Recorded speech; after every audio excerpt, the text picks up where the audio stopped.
keep Paris safe. With the upcoming Bastille celebration, security is in the air. Our team was on hand for the final rehearsals for the big fete and filed this report. It's 8:30 a.m. and like every morning, it's time for Lieutenant Colonel Flight's team briefing. From wind speed to visibility to temperature, every detail of the day's weather is scrutinised. These helicopter pilots must be ready to take off at the drop of a hat.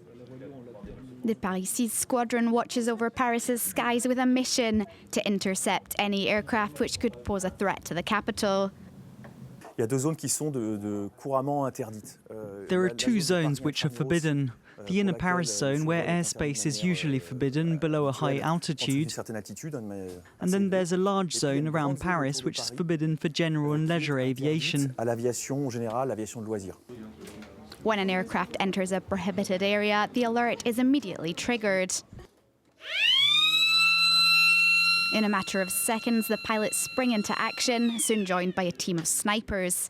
There's a team that is alert 365 days of the year, 24/7, ready to take off in 7 minutes during the day and 15 minutes at night.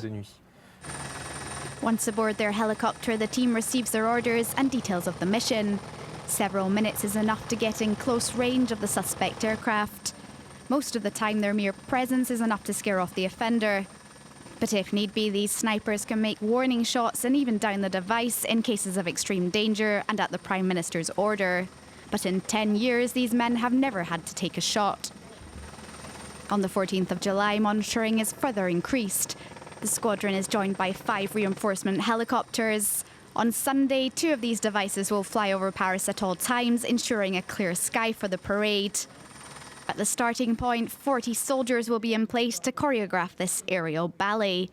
Everything is planned and measured to the dot. Each driver has a margin of error of 5 seconds. If they exceed this, they risk being removed from the parade. Whilst awaiting the green light to join, the planes and helicopters will do tricks in the air.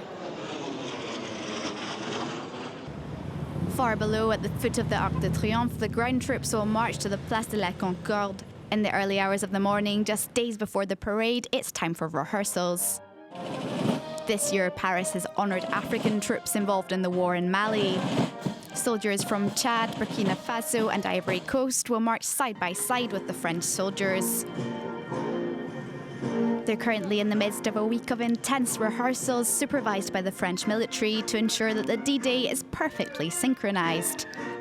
In total, 4,823 men, 265 vehicles and 241 horses will descend the Champs-Élysées from 10 o'clock on Sunday.